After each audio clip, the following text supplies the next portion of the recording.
From JBS Studios in Greater New York, this is the JBS News Update with Teisha Bader. I'm Teisha Bader with the JBS News Update for Tuesday, January the 31st, 2023.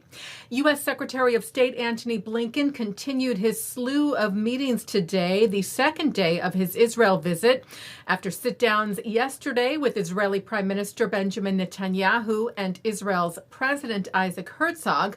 Blinken today met with Israel's Defense Minister Yoav Gallant and opposition leader Yair Lapid, as well as with Israeli civil society leaders in Jerusalem, Jews and Arabs, including from the Regional Organization for Peace, Economics and Security, a nonprofit promoting Arab-Israeli peace and integration, as well as with innovators who help disabled people, and with the Israel Gay Youth Organization and more. Blinken said these leaders can be our North Star and were a key element of Israel's democracy. This afternoon, Blinken went to the West Bank and met with Palestinian civil society leaders and entrepreneurs and met with Palestinian Authority President Mahmoud Abbas. Blinken later this evening addressed a press conference back in Jerusalem at the Waldorf Astoria Hotel, where he began with once again extending condolences to Israel over what he called a horrific terror attack in Jerusalem Friday night, where 7 Israelis were murdered, and reaffirmed the U.S. ironclad commitment to Israeli security. Blinken also said lowering tensions was the immediate task at hand. As I discussed with Prime Minister Netanyahu and President Abbas and everyone I met in Israel and the West Bank during this visit, all sides must take steps to prevent further escalation in violence and restore calm. He said the eventual goal was to reach a two-state solution, and that the U.S. will continue to oppose actions from both sides, which they say put that goal further from reach. When asked about the recent mass protests in Israel against the government's planned judicial reforms, Blinken lauded Israel's robust civil society and debate. There's clearly a very vibrant debate that's going on, a discussion that's going on in Israel, and these debates are a very healthy part of a vibrant democracy. In fact, they're unique to democracies. And as democracies, one of the things that we recognize is that building consensus on new proposals is the best way to make sure that not only are they embraced, but that they actually endure. All of this, of course, is for Israelis themselves to work out, but we look forward, generally speaking, to working with Israel to advance the interests and values that have been at the heart of this relationship, as I said, for 75 years.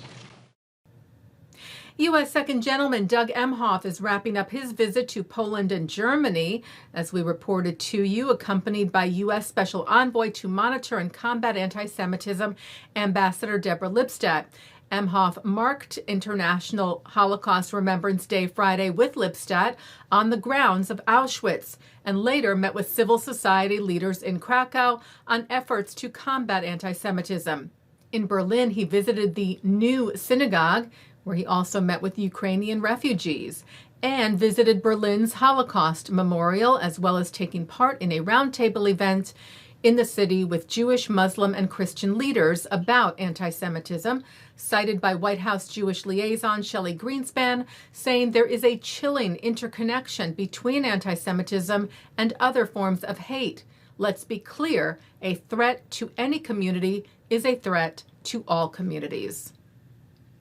Israel's President Isaac Herzog today attended the Ilan Ramon International Space Conference, marking the 20th anniversary tomorrow of the Space Shuttle Columbia disaster, in which Ramon and his fellow 6 astronauts were killed on February the 1st of 2003.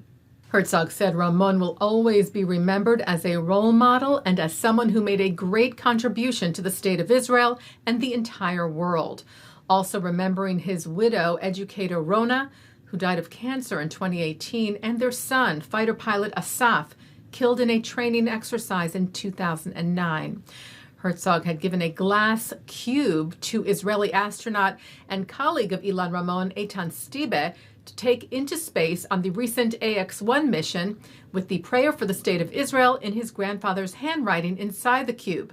Yesterday, Herzog said, "I was thrilled to get it back from the astronauts. Today, I presented it at the Ilan Ramon International Space Conference." Taking a look now at our programming for tonight on JBS for Tuesday, January the 31st at 7 o'clock.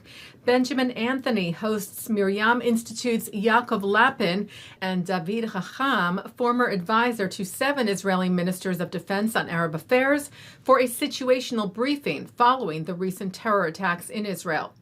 At 8, childhood friend of Bob Dylan, Louie Kemp, describes growing up Jewish and attending Jewish summer camp with the iconic singer and artist in a conversation with Cantor Daniel Singer.